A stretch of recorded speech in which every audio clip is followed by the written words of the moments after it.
Are you coming to the tree where they strung up a man? They say murder three. Strange things that happen here. How stranger would it be if we met at midnight in the hanging tree? Welcome to Strange Things, broadcasting from the Arkanasa Radio Studios in Laredo, Texas.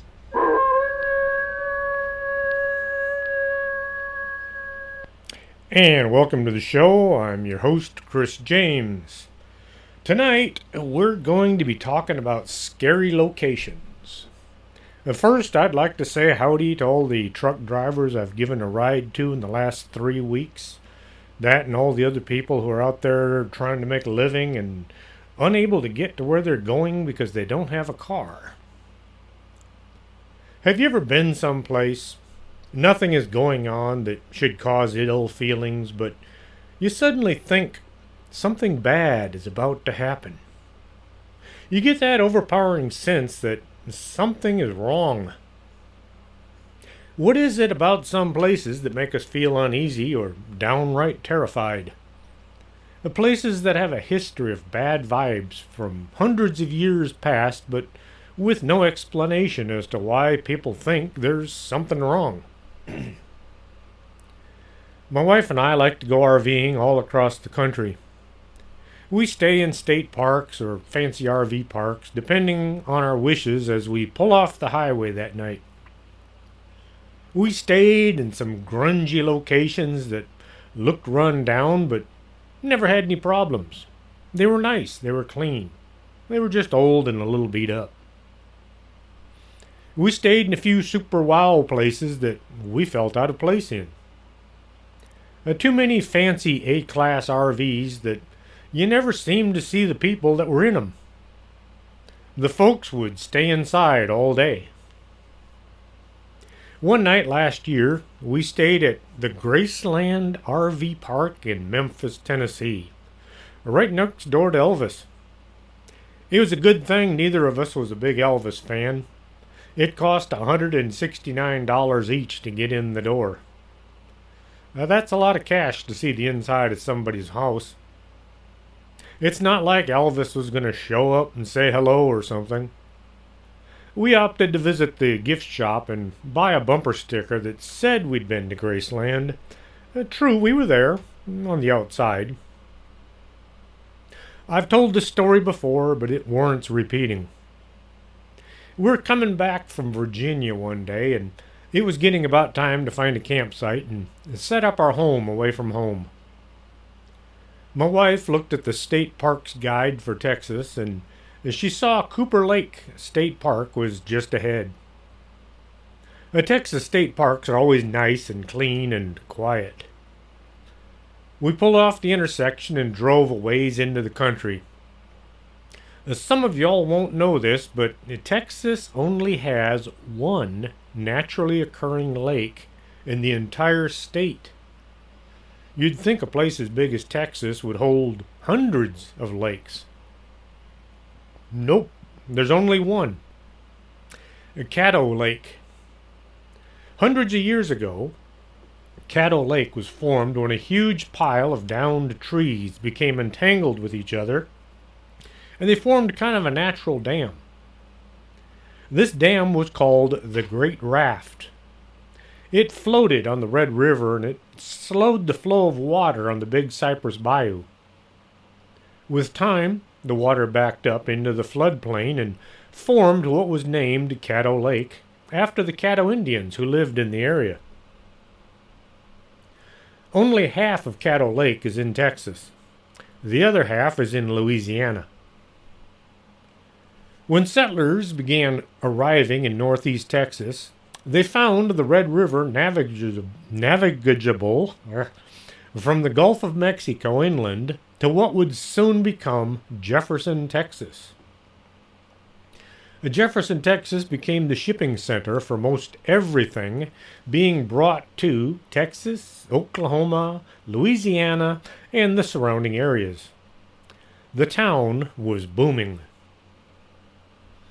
Then politics raised its ugly head. Some folks living in Louisiana wanted a port in their city.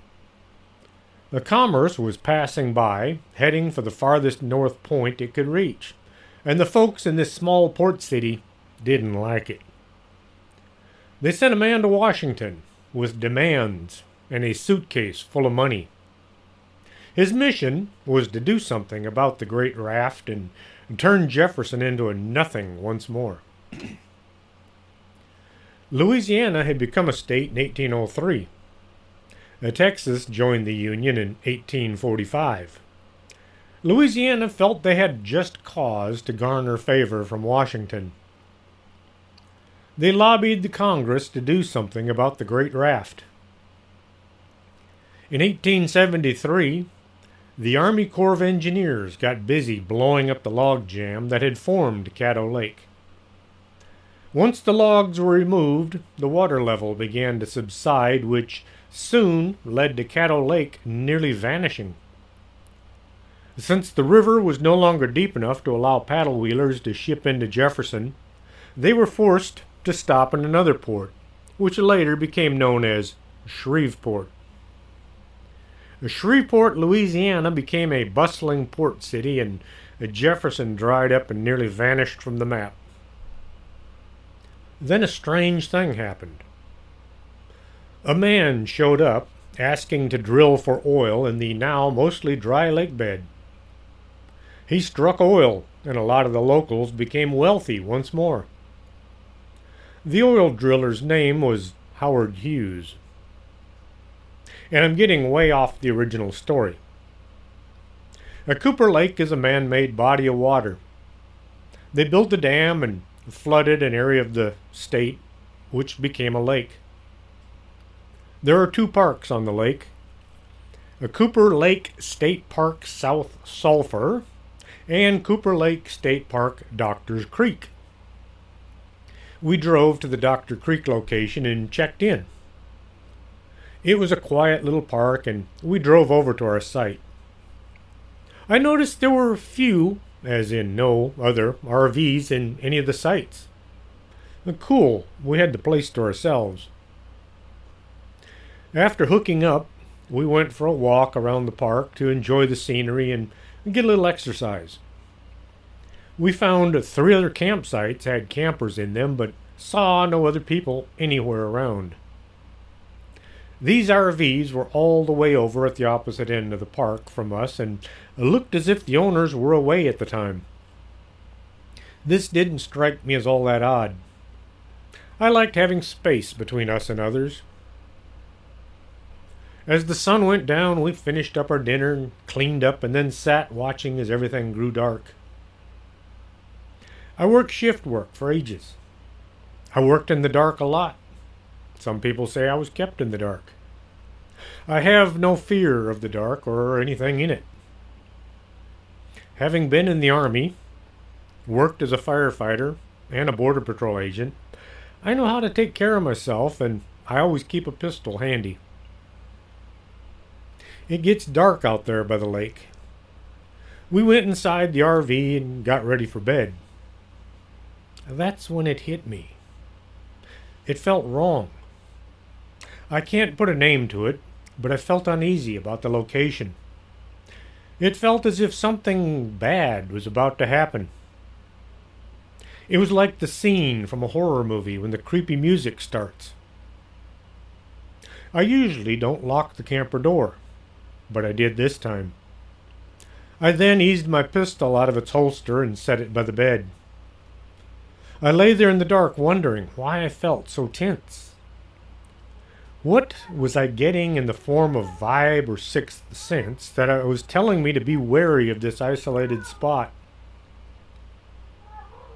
In the fire department, we would all get kinds of weird ideas that made no sense, but we followed them anyway. On one night, I got the feeling something was about to happen. I made my way down to the kitchen, and I found 4 other firefighters all sitting around with the same feeling. We joked about having intuition, and then the alarm went off. There was a house fire. We grabbed our gear and were out the door in record time. No one had to wake up or find their boots.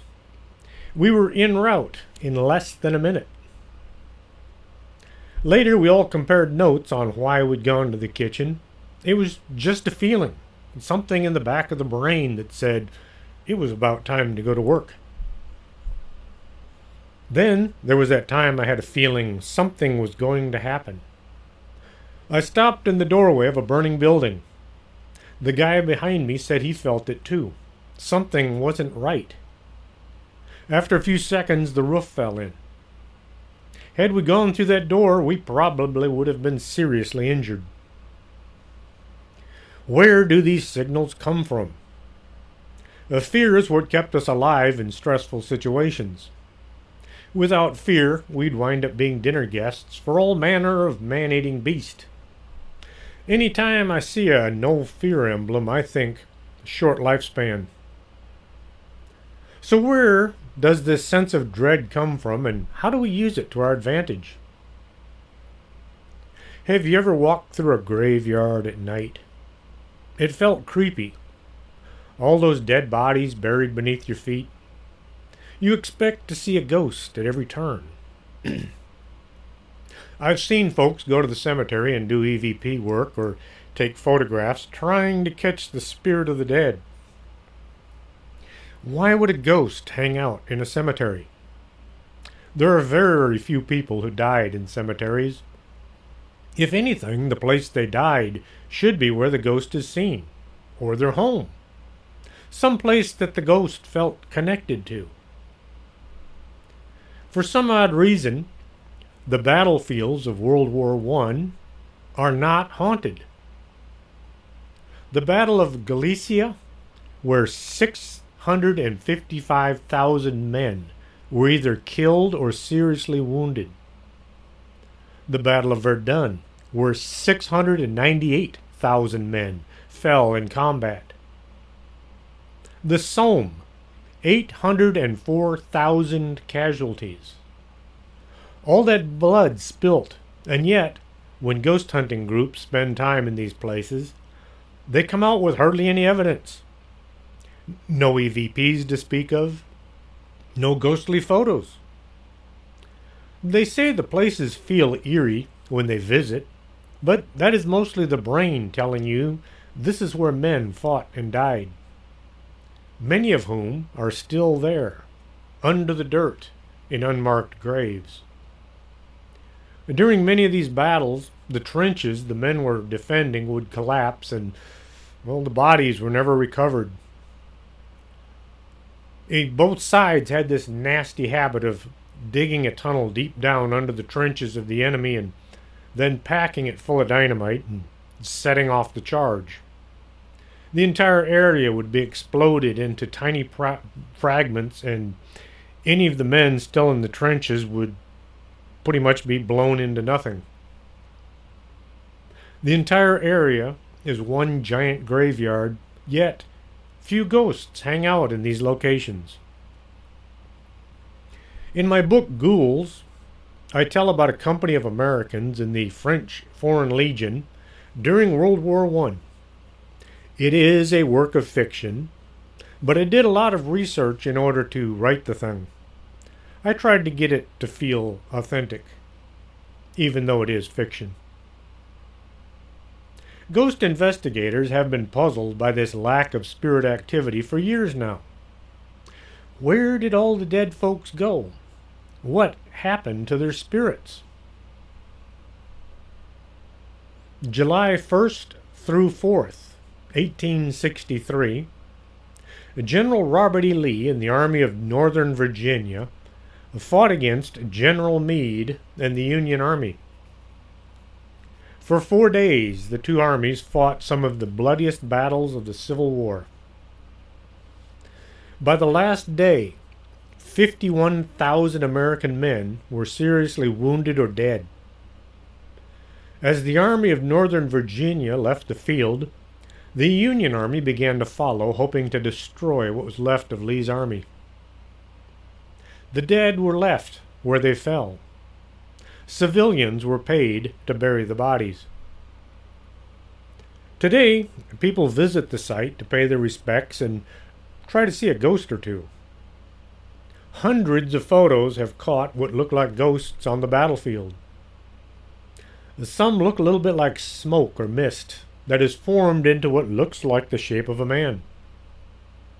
There are semi-transparent images that appear to be wearing uniforms, and you can see rifles being clutched in their hands. There are always the Photoshop images. Some folks are just plain dense when it comes to ghost photos. They can't get one of a real ghost, so they're going to pretend. It is usually easy to pick out these fakes. They just look too good or too scary. The reenactors visit the field once a year to pay homage to those who fought and died. Reenactors show up days in advance and they sleep in small tents just like their predecessors. The armies are formed up in the exact location where the real battles took place. Everything is as historically accurate as they can get it. On one occasion, a group of men were taking a break from their action. They were sitting on what's known as Little Round Top, the site of some of the fiercest fighting. As they sat there, a man came up to them. He looked like he'd really gone out of his way to look realistic. His uniform was well worn, and it had some repairs done to the fabric. As the men looked at this newcomer, they noticed the smell of burned gunpowder was thick on his clothing. He talked about how intense the day had been. Before leaving, this unknown soldier handed the actors a few extra cartridges. "Here, you might need these," he said, and as he then turned and left. The actors immediately noticed these were real rounds, not the blank cartridges they were using in their rifles. During any kind of reenactment, real rounds are forbidden. No one wants to accidentally kill a fellow actor. The men took these rounds to a park official and turned them in. It turned out these cartridges were the real deal. They'd been packed the same way as rounds used during the battle. A quick check of all the men assembled to recreate the battle scenes never revealed who this strange man was. Could he have been just a wannabe hoaxer? He would have to have done a lot of work on his uniform to get it look the way it did, and the smell of burning gunpowder was strong enough to be noticed by everybody that met him. Then there was the period-correct cartridges. They would have been costly to buy, only to hand out as gifts to total strangers. It would seem as if this man was a ghost of someone from the 1860s who is still hanging around the battlefield. This would be called an intelligent haunting. The ghost talked to the actors, and it gave them souvenirs of their encounter. I am never that lucky when dealing with a ghost. At night, the folks have heard the sound of cavalry units galloping through the back roads around the battlefield. The witnesses said it sounded like about 100 men on horseback riding along the dirt roads.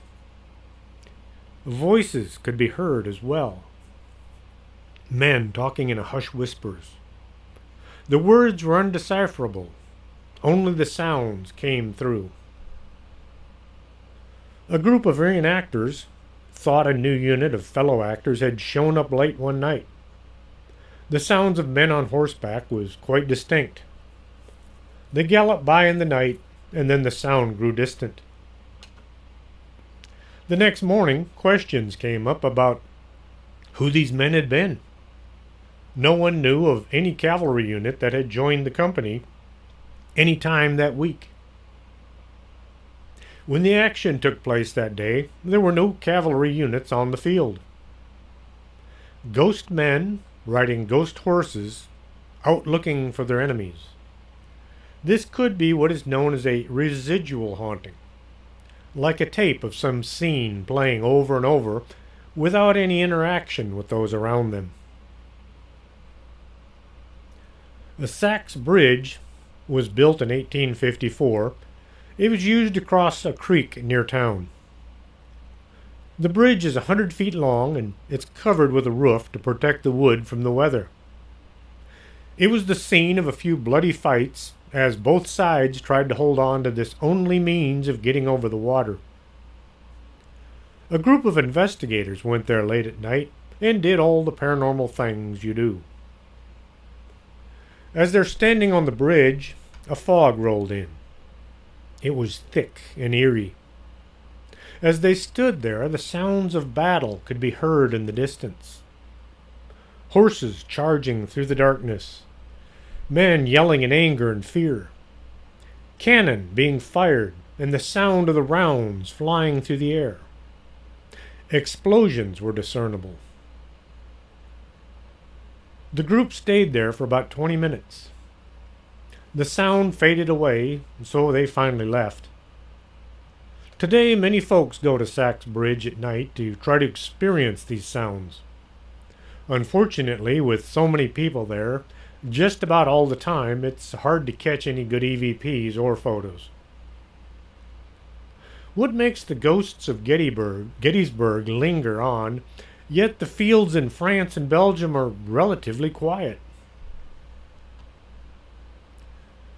When I was young, there was a TV show called Night Gallery. It was hosted by Rod Serling, who had first become famous with The Twilight Zone. Night Gallery was a series of features about strange and weird paintings that all had scary stories attached to them. Season 1, Episode 15, was about this nasty-looking doll that had been sent to the daughter of a British military officer who had just returned from India. The doll would tell the daughter things at night. It kept showing up in places that it shouldn't have been. That was a really creepy episode. It was called The Doll. I never liked dolls after watching that one. The more lifelike, the worse I felt. In Mexico City, they have the Isla de las Muñecas, or the Island of the Dolls. Don Julian Santana Barrera worked as the caretaker of this small island. One day, Julian found a small body of a girl floating near the shore, and she was way beyond saving. Later, Julian spotted a doll floating in the water near where the girl had been. He guessed the doll had probably belonged to the girl. Pulling the doll from the water, he tied it to a tree nearby so the spirit of the dead girl could find it. Well, the spirit of the girl began to wander about the island, so Julian picked up more dolls for it and hung them from trees all about the island. Soon the entire island was covered in dolls. Some were missing parts. Some were in really bad shape. These dolls mostly came from the garbage, and most of them were in pretty sad shape. 50 years after finding the dead girl, in 2001, Julian was found drowned in the same spot he had found the girl. The locals all believe the island is a place of phantasm activity. It is haunted by spirits, but from where and of who no one knows. The dolls are everywhere. Every tree has a few dolls hanging from them. There are dolls sitting on the ground. Every place you look, you'll see dolls. And on occasion, a doll will move. Josh Gates visited the island in Season 3, Episode 2. The crew of Destination Truth went to spend the night on the island. While Josh and Jael were doing their investigation, one of the dolls closed and then opened its eyes. The EMF detector also went off during the same time period. The eyes of these dolls are weighted. If you turn the doll on its back, the doll's eyes will close. Place it in an upright attitude, the eyes will open. But the doll on the island was tied to a tree. It never moved, but its eyes did. So the question I have, is the island haunted by spirits, or are the dolls the ones that are haunted? If it's the dolls, what has possessed them? If it's the island, why all the dolls? I've seen young kids lavish their affection onto inanimate objects, dolls, stuffed animals, toys of all manner and description. So where does this spirit come from? Is it something from beyond our dimension, or maybe some evil thing that's looking for a home? I'm going to take a brief pause here to drink some coffee and play some commercials, so don't go away. I'll be right back after this. You're listening to Arkanasa Radio.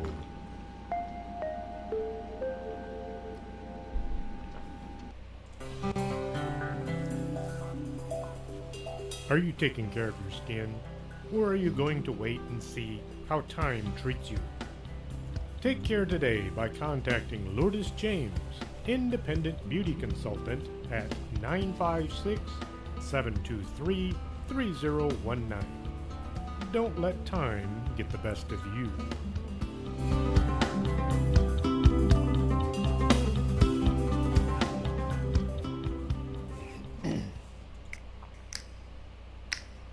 Coffee makes the world go round. And around here, we have the Organic Man Coffee Trike, 4501 McPherson, Suite number 9. If you're not looking for coffee, try their tea. It's the best in town. And remember, life is too short to drink bad coffee.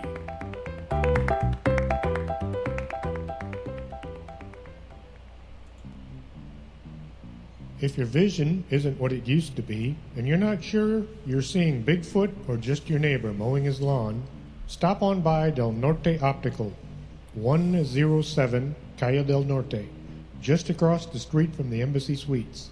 You should be able to see what you're looking at.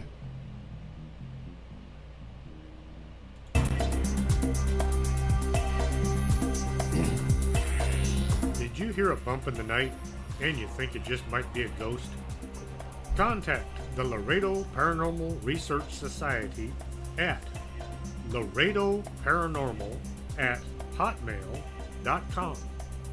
That's the LPRS for all your otherworldly needs.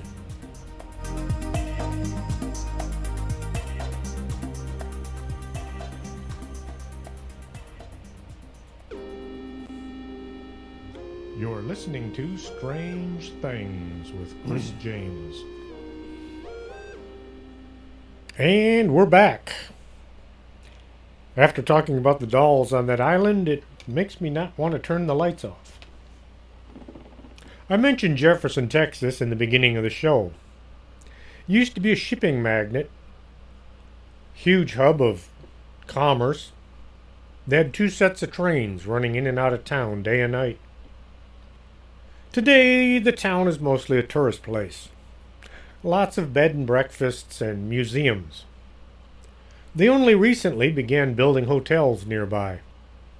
At one time, there were just 2 hotels, the Excelsior and the Jefferson hotels. Both hotels are, of course, haunted.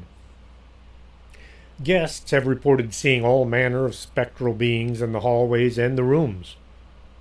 Weird noises are heard late at night, and kids are heard running up and down the hallways, and even when there aren't any kids in the building.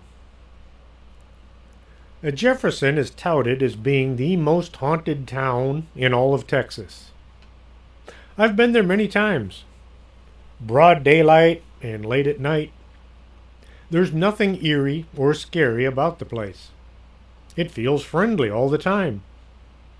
We've walked up and down just about every street. We've been in old buildings and visited with folks living there. I never feel any kind of an odd sensation. Even when walking down a dark road or through the thick trees all by myself, It just isn't a scary place. For being a haunted city, it sure doesn't feel like it. Working in Laredo, I've spent some time by myself. It used to be we were always short-handed, so on many occasions I would work alone. Someone came up with this weird idea of parking broken down vehicles along the river to make it look like we had more manpower. We called them scarecrow units.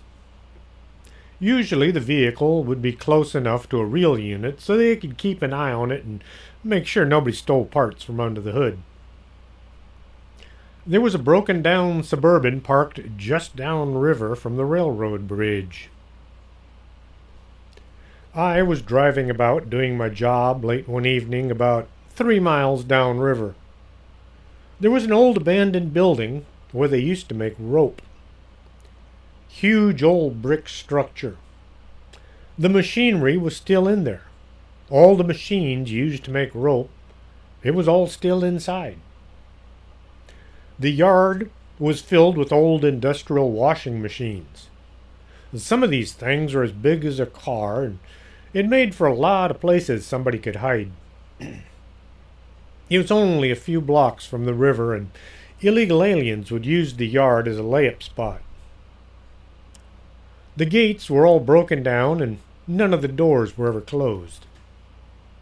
I parked on the street and went in to see if anybody was hiding. The idea was you didn't use your flashlight. Anybody hiding would see you long before you saw them. So I walked through the yard in the dark. I checked all the usual spots where we'd found people before. After clearing the yard, I went inside to see if anybody was there. The main floor was empty. This building had a basement. I took the stairs down and began to check around. With only the one set of stairs, I was now using my flashlight. Something felt wrong. I'd been down there dozens of times. It was never a scary place. Until that night. It felt as if I were in a horror movie and the monster was about to strike. The only thing missing was the creepy music. Okay, I was armed. I had a huge mag light. I was in really good physical shape, and it was all I could do not to go running out the door to my vehicle. I scanned the darkness, looking for threats. My light passed over a human shape on the far side of the room. With my heart pounding in my ears, I was able to see it was just the top half of a mannequin sitting on top of a table. It hadn't been there before. All the times I'd been in that building, I'd never seen any kind of a mannequin. I wonder who had decided to place this thing down there. The feeling of being watched was still possessing me. I did the usual turn and looked behind myself a few times. I looked in every direction to be sure I was alone. I couldn't get that feeling of overpowering dread to go away. Now I must admit, I always have had a bizarre sense of humor. I've been known to do things I probably shouldn't have done. One night, somebody reported a man was seen lurking around the rest area, wearing a hockey mask and carrying a machete. My supervisor turned to me and told me to knock it off, without ever knowing for a fact it had been me. I still have that mask here somewhere. I wanted that mannequin. I managed to grab the thing and carry it up the stairs without breaking my neck or an ankle. And yes, I felt terrified the whole time.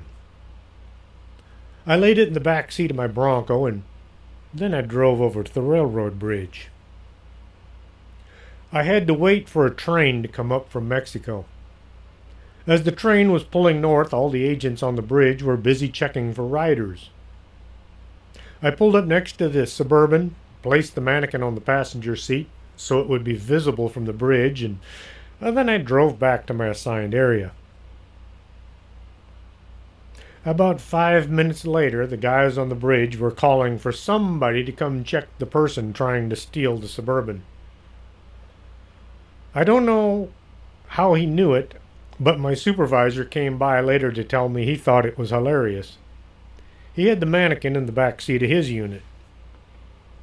It wound up sitting out in the horse barn for several weeks after that. A few weeks later, I drove back to the old rope factory and I walked down into the basement again to see if it still felt creepy. There was nothing. The basement felt like a basement. Nothing odd or mysterious. Just an old room. So what did I feel that one time?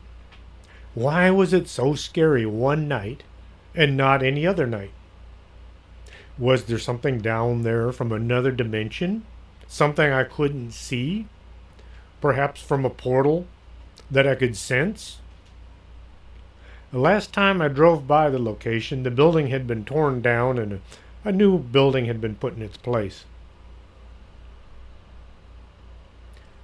Clinton Road in West Milford, New Jersey, is said to be haunted by a lot of bizarre things. There's a ghost truck that will begin following any motorists at night. It will appear in the rearview mirror and follow close behind. Then, as the vehicle draws close to what is called Dead Man's Curve, the ghost truck will speed up and try to run the person off the road. On the same road, there is the Ghost Boy, who will push you off a bridge if a car is coming. The story is the boy was killed while fishing from the bridge, so now he pushes people off in order to save them from a similar fate. It's also said that if you throw a handful of change out the window of your car as you drive across the bridge, and then go back later, you'll find the change laying in the street, as if somebody had grabbed it out of the water and threw it back. This is also claimed to be the Ghost Boy. The Cross Castle used to be on Clinton Road. It was the site of a huge mansion built back in 1905. People claim it was the site of satanic worship at one time. When the building was being torn down, workers found a secret room that nobody had known about. The walls were covered in weird writings and strange paintings. The kids would hang out near the spot where the castle used to stand. They report seeing ghostly images and hearing strange sounds. It has become a hot spot for kids to gather trying to scare each other as well as themselves. People have reported seeing monkeys in the trees around the road, and hellhounds are seen running through the woods at night. What is it about this one road that causes so many odd sightings? The history of the land doesn't have any kind of a curse, or there was no sacred activity any time in the past that I could find.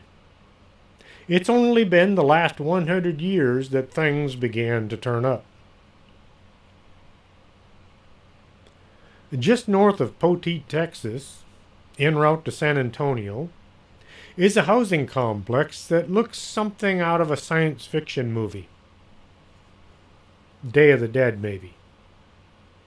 On Highway 16, just north of Loop 1604, is a huge complex which was built back in 2010. The buildings are well along in development. There are 33 multi-family dwellings, and there are the foundations for 4 more. The buildings are huge, and had families been able to move in, they would have had plenty of room to grow. As my wife and I drove through the complex looking at all the abandoned work, we could see this was no small project. Millions of dollars had been spent on buying the land and construction materials. Someone had a dream that never finished. It turned out the builder was named Padilla. and he had begun work on the Tundra Town Home Village, and he had a few issues about how to do things. None of the buildings have any kind of underground plumbing. Oh, there's water pipes running through the walls, but there's no water hookup to the city. And, had there been water, there was no place to send it. None of the buildings had sewer pipes. The money all seemed to go to building materials, but not to the men doing the work. No one got paid for all the work they did putting up this massive buildings. It also turns out nobody ever bothered to get a permit for putting up the multifamily complex. No sewer permit, no water permit, no electrical permits. I guess Padilla just wanted to save as much money as he could on all those niggly little things like permits and wages for the workers. He did spend $1 million on his own mansion, and he paid for his son's wedding, and his brother-in-law's used car lot. He was sentenced to 12 years in federal prison for defrauding the bank to get the $3.7 million loan in order to build this massive complex, a third of which went into his own home project. He also had investors that lost everything on this white elephant. Today, the complex sits on the side of Highway 16. There are no signs saying to stay out, so we went in and had a look. The place is creepy, but there isn't the usual vibe you find in most abandoned places. Maybe it's because no one ever lived there. The houses were never completed. We drove about looking at this monument to greed and avarice. The building looked as if they were well built. The construction workers did a good job. I wonder how long it took them before they started asking about things like why there's no sewer to hook into, or how about when do we get paid? I know sometimes in construction we would go a week or two without getting paid. The checks had to clear the bank for the contractor before we could get our share. But the Tundra Town Home Village looked like they were months into construction before the hammer finally fell. Padilla must have paid just enough to keep the men moving. I had been forced to leave a job or two after discovering the boss had no money. It really sucked. You did a lot of work for nothing but sore muscles and the cost of driving back and forth each day. I hope the guys who did the work managed to find better paying jobs. The Sisters of Mercy came to Laredo and began working with sick and indigent people back in 1943. They occupied a few different buildings as their facilities grew. The place known as Old Mercy is on the corner of Logan and Garfield Streets. It was a 6-story building that had been added on to several times. The building slowly began to fall apart, and it was decided to build a new hospital. The new Mercy was opened on Saunders and Meadow in 1999. I remember that day. All the ambulatory patients had to be shipped to the new location. Then, those who couldn't move had to be transported by ambulance. It was a constant convoy back and forth as units would drive from Old Mercy to the new location. A lot of equipment was left in the old building. The things that were no longer usable or had been replaced by newer and fancier equipment. I was amazed by all the things that got left behind. Once all the patients and staff were in the new location, the old hospital was shut down. Well, mostly. The folks working in records were still located at the old facility. They would show up each day knowing they were the only people in this huge old building. Their offices were in the basement, just around the corner from the morgue. It didn't take long for odd things to begin happening. The bathrooms were down the hall from the offices. A long, dark hallway with a few missing lights. The women who were left behind soon found a trip to the bathroom was more of an adventure than they were willing to handle. Sounds would come from down the hall, the direction of the old morgue. I'm not talking about water dripping or wind blowing. No, they were hearing doors open and then slam shut. Voices could be heard in the darkness. Footsteps would be coming along behind them as they made a dash for the safety of the office. It got to a point none of the women would venture away from the office without taking everybody with them. If one went, they all went. They would move about as a team, each one trying to look in every direction at once. The basement of Old Mercy is dark even on a bright sunny day. As the building was no longer used for anything other than records, the maintenance began to decline. If a light bulb went out, there was nobody there to change it. Doors had a tendency to stick shut, forcing the women in the records department to have to fight their way in and out of their own office. This went on for several months, until the head office managed to ship the records over to the new building. The women working there were so relieved to be away from that spooky basement. I've been in the basement of Old Mercy on several occasions. First, back when I was doing my emergency medical rotations. I would run lab samples back and forth from the ER. Sometimes I'd move a patient around as well. The surgery unit was in the basement, only it was in the newer part of the building. Once the old hospital was closed for good, we used the place for training. We would go in along with the police SWAT units and practice doing our thing. The Sergeant Halomo asked me if I thought the place might be haunted.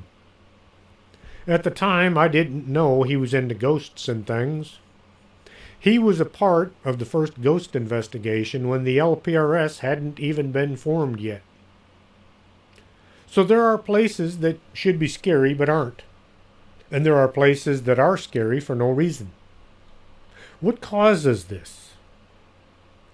The Mythbusters tried to get to the bottom of fear in an episode called Mythbusters Fright Night, episode 193, which aired on October 28th, 2012, just before Halloween. The story goes, there is an inaudible frequency of sound that can make people feel uneasy and lead them to believe that a place is haunted. This sound is at 19 hertz range, which we can't hear, but our subconscious is able to pick up. Adam and Jamie went to some old cabins in the woods. A nice setting for a haunted house. Then they rigged one of the cabins with hidden speakers that would play at 19 hertz. Adam met all the test subjects and proceeded to tell them that one of the cabins was haunted. And yes, he dressed up to look the part. Each test subject was to spend 3 minutes in each cabin to try to pick out which one was haunted. As each test subject entered cabin number 3, Jamie would fire up the speakers and blast the subjects with scary music being played at 19 hertz. Once the test subjects was finished with the last cabin, they were asked to decide which one was haunted. Only 2 out of 10 people picked number 3. If the sub-audible sounds were true, more folks would have picked the third cabin as being haunted. They said they didn't even feel uneasy while in cabin 3. I've read dozens of scientific papers on why we feel fear. Mostly a bunch of psychological mumbo-jumbo on how our ancestors used to fear to stay away from the saber-toothed tigers. This is not what I'm looking for. I wanted to know what is going on that causes us to suddenly grow uneasy.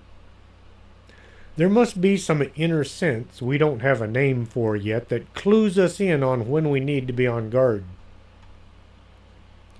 The people give off subliminal signals when they're about to do certain things. Some folks really suck at hiding their inner thoughts.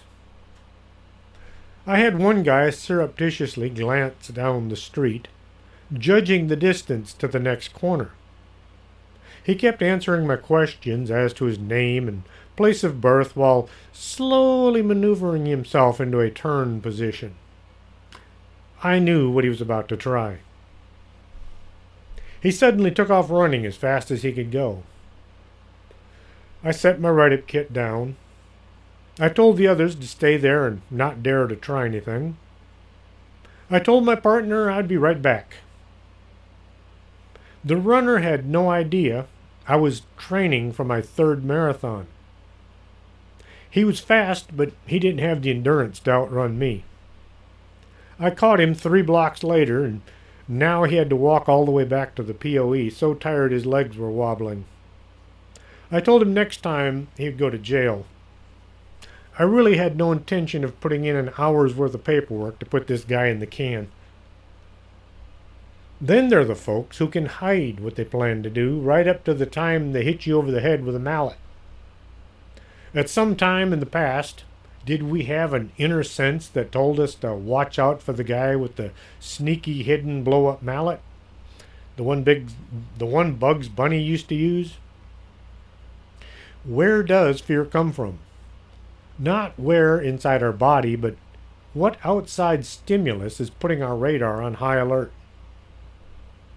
As for that night at Cooper Lake State Park, I talked to Jerry Hested in November 9th, 2017. He said the area around Cooper Lake was a hot spot for Bigfoot activity. Jerry had spent many a night sitting near the lake listening and watching for Sasquatch activity. Now there are numerous reports of people being overcome with fear whenever a Bigfoot is in the area. Kind of like they were giving off a smell or a sound that caused people to panic. Maybe this is what I was experiencing that night in the camper. I interviewed Joe a while ago, and he had told about seeing a Bigfoot-type creature on the side of Highway 59 while coming home from Freer. He turned around to go back and have a look. As he was driving to the spot where he'd seen the creature, he said he was suddenly overcome by fear. He said he felt like he was about to die. He drove past the location, and then he had to turn around once more. He drove through the same area, and once again he felt as if something horrible was about to happen. Once he'd driven from the area, this sense of dread had left. Once more, where are these feelings coming from? I hope you enjoyed tonight's show. Tell your friends to listen up. If you have a cool story you'd like to share, send me a message at strangethings@arcanasa.com. That's ARCANASA. You can listen to all the archives at strangethings.podomatic.com, or you can listen on YouTube. If you go to YouTube, be sure to type in the whole name, Strange Things with Chris James, or you'll wind up with that TV show, and I had the name 2 months before they came out. Makeup isn't something you want to just smear on and hope for the best. You might come out looking like Lon Chaney. Call Lourdes James, independent beauty consultant, and get a free makeover to see how makeup should be done. 956-723-3019.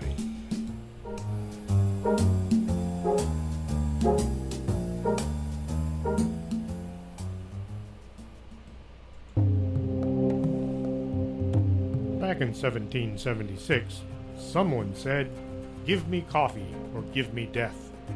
And if that's how you feel, you should be at the Organic Man Coffee Truck. They make coffee the right way, one delicious cup at a time. 45 01 McPherson, Suite number 9. Coffee, the stuff dreams are made of.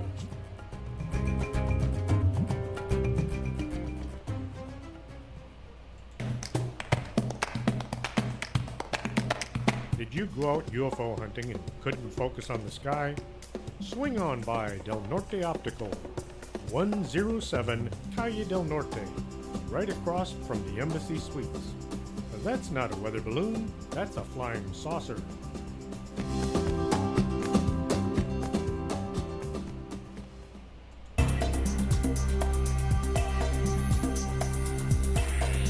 Did you hear a bump in the night and you think it just might be a ghost? Contact the Laredo Paranormal Research Society at laredoparanormal@hotmail.com. That's the LPRS for all your otherworldly needs.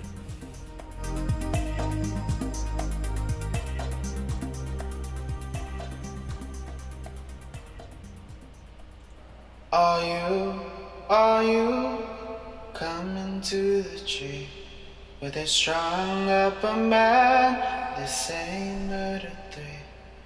Strange things that happen here, how stranger would it be if we met at midnight in the hanging tree?